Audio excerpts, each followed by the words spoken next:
Boa noite a todos, a todas, os fisioterapeutas entusiastas da boa ciência e da boa prática clínica. É um prazer aqui que a gente traz essa novidade aqui para o nosso país, para a nossa associação, para as pessoas que trabalham com água ou não trabalham com água.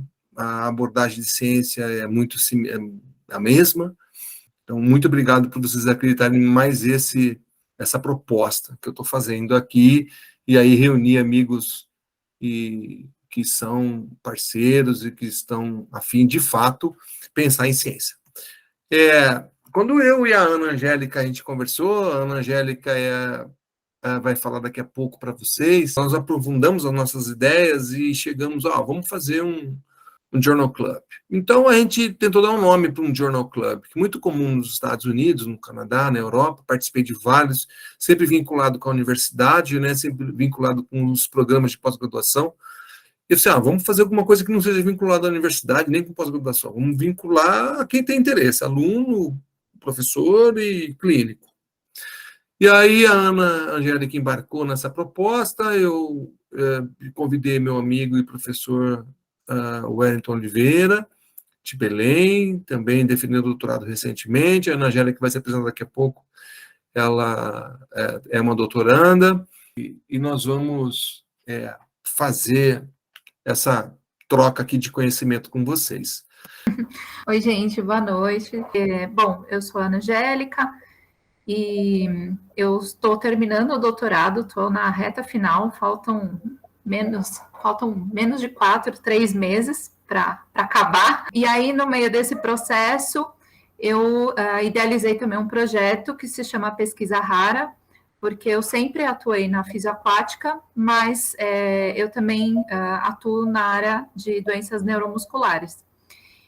Boa noite a todos.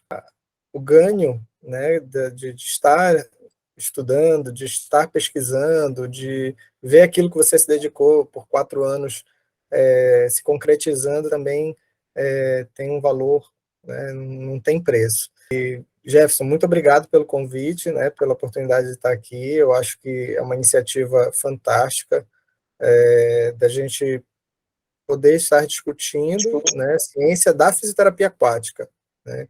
Então, muitas pessoas aqui que já estão há bastante tempo na água, muitos que estão começando, e já poder ter oportunidade de falar, né?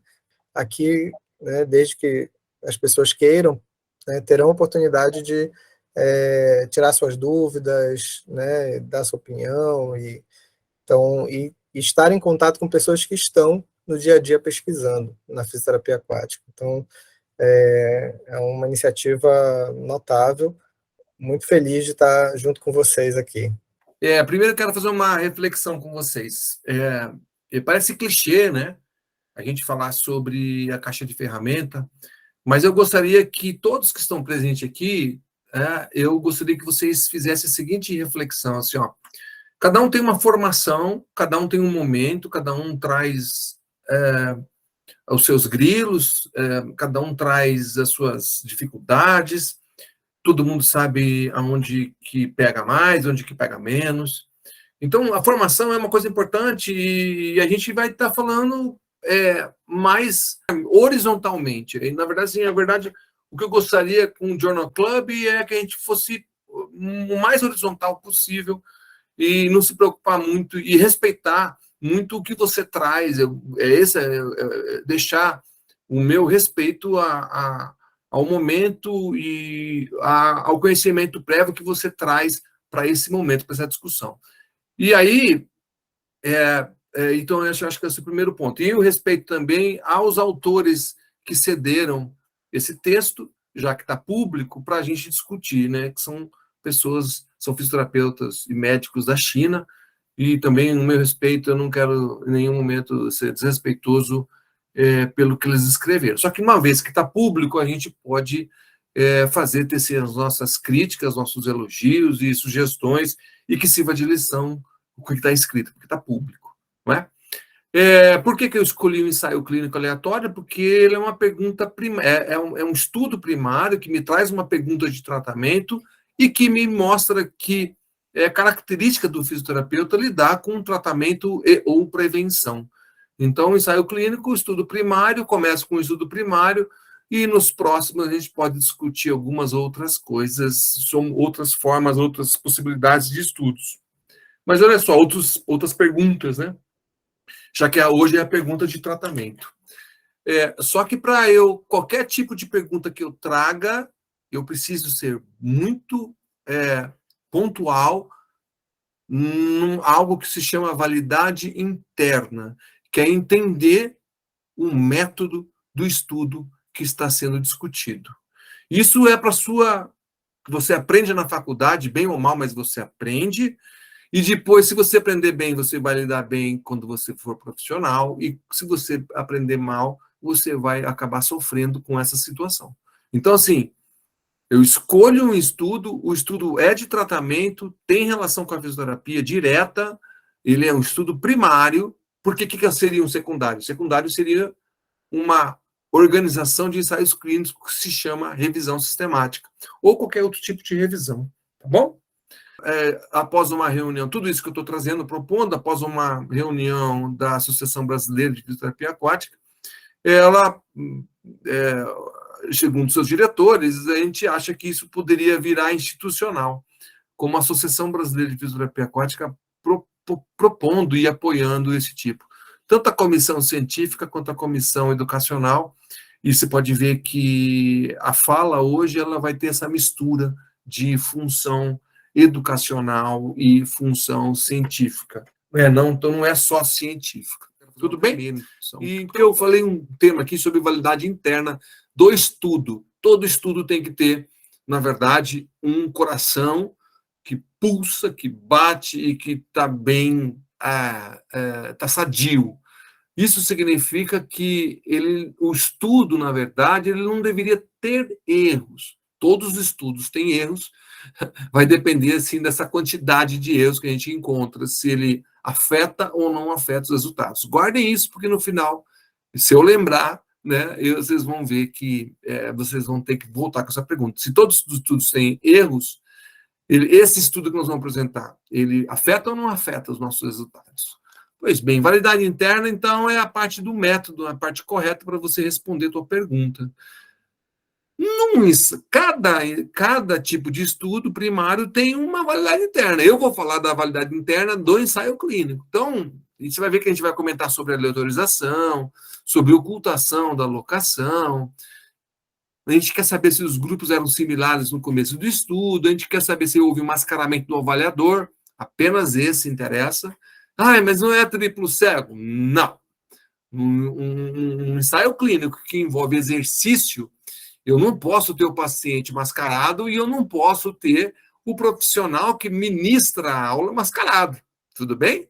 Finge que você está fazendo exercício.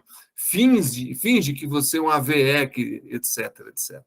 Entendeu? Então, é algo assim, é óbvio. Eu não vou olhar pela perspectiva de ser triplo cego e simplesmente mascarado. Por quê? Porque só o avaliador do desfecho me interessa. Apenas o avaliador dos desfechos. Bom, eu quero saber se a perda amostral foi menor que 10% e até menos, e se o follow-up, ou se ocorreu o follow-up, e se não o follow-up foi abaixo de 20% do total dos pacientes. Pois bem, e por último, não menos importante, se houve análise por intenção de tratar. Então, não se preocupem, porque nós vamos mastigar isso para vocês no decorrer da apresentação. Vamos lá. E o que seria validade externa? Validade externa é a aplicação. Imagina que você pega um texto e você leu, acha que está bom e os resultados são bacanas, só que você tem que aplicar. É a aplicabilidade disso aí, é a generalização dos seus resultados. Como é que fica isso? Então, a validade externa tem algumas perguntas que eu adaptei, e para ficar fácil para nossas próximas discussões, para quem trabalha com exercício aquático. Então, eu faria a seguinte pergunta para você. Os participantes desse estudo, eles são similares aos de vocês? Então, você vai olhar para o critério de inclusão. Os exercícios aquáticos, eles ajudam os meus pacientes, assim, os exercícios aquáticos que eu entendo para fazer uma sequência, né? Olha a sequência desses exercícios. A piscina que ele utilizou é muito parecida com a tua? A temperatura que os autores utilizaram é parecida com a tua? Como que os resultados deste estudo, desse ensaio clínico aleatório, eles são aplicados ao meu paciente? Como que você consegue aplicar? Você vai ter que ler, vai ter que observar a comparação entre os grupos. Como bem os desfechos clínicos servem para mim, né, como profissional, como estudante, e para os meus próprios pacientes? Eu quero dizer o seguinte: a variável que você estipula para avaliar. Então, a variável é marcha. Você usa marcha no seu dia a dia? Você sabe fazer avaliação de marcha? Você faz avaliação em marcha 2D? Você faz em 3D? Você tem habilidade para fazer isso? Então, quando eu falo se os desfechos servem para mim, é a minha habilidade em... Jefferson, eu trabalho com dor. Ótimo. Dor é fácil, certo? Porque o teu desfecho é dor. A tua medida, ou o teu instrumento é um questionário, uma escala visual análoga. Beleza. Seus pacientes sabem responder? Não conseguem ler? São funcionais? Então não serve. Entendeu? Então você tem que pensar se serve para o teu paciente, se não serve para o teu paciente. E é isso que nós vamos ter que perguntar aqui, porque você vai ter que querer aplicar isso, né? E quinto, o que pode ser refletido sobre os resultados e a conclusão desse estudo. Então, você, diante dos resultados e da própria conclusão, você possa refletir para tomar essa decisão, tá bom? Então, vamos lá. Vamos supor assim, ó, um paciente te procura, ele está com 3 meses, há 3 meses que ele teve um AVE, mas não diz muito se foi hemorrágico ou se foi isquêmico. E qual artéria foi comprometida? Bom, imagina essa situação, não é? A situação do texto é essa. Então, eu estou facilitando a vida de vocês, assim, ó. Porque quando eu li o texto de cabo a rabo, eu fiquei com essa pergunta. Se um paciente, sempre com a validade externa, né? Se um paciente me procura, ele está numa fase mais subaguda, não é? Não tão aguda, mas subaguda, vamos chamar de subaguda, transitando para uma crônica, e ele não sabe se foi hemorrágico. Eu sei fazer minha avaliação normal. Aí eu gostaria de, após o meu exame, eu não tenho muita informação, óbvio que se for artéria cerebral média é um comportamento, se for cerebral anterior é outra, se for basal são outras características. Então, é óbvio que eu tenho experiência suficiente para saber que 80% dos AVEs, eles são isquêmicos, eles não são hemorrágicos, mas enfim. Vamos hipotetizar que o comprometimento foi derivado de um AVE isquêmico e a artéria atingida foi a cerebral anterior.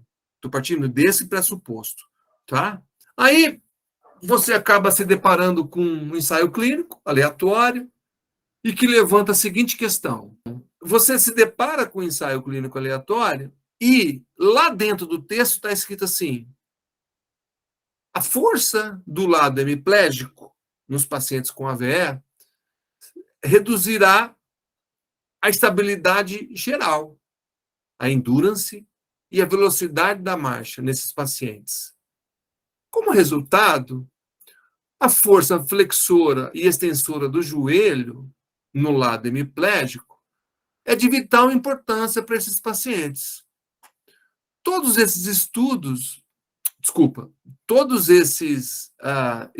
que foram citados anteriormente a essa frase,